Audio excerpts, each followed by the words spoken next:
Last few years have been quite eventful when it comes to the health sector, not just in India but globally.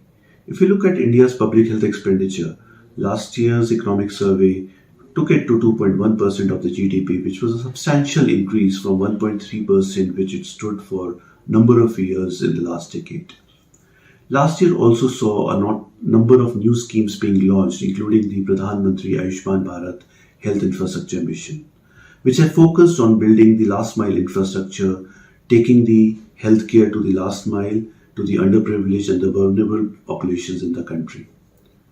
Having done all that, this year's budget, the expectation is that the allocations for these schemes would increase substantially, including for the other programs under the Ayushman Bharat umbrella, including the Pradhan Mantri Jan Arogya Yojana. Along with increased level of public sector spending in the healthcare sector, one would also need to unlock greater levels of commercial capital. Last year's budget had talked about blended finance as one way of doing that, and there were discussions about setting up thematic funds for certain sunrise sectors.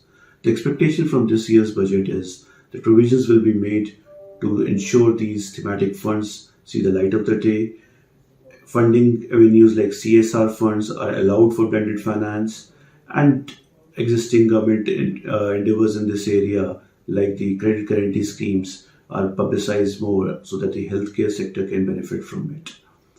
This is all that we expect from this year's budget from the government, and hope that in the year when India assumes G20 presidency, health would be the focus not just for G20 but for the budget as well.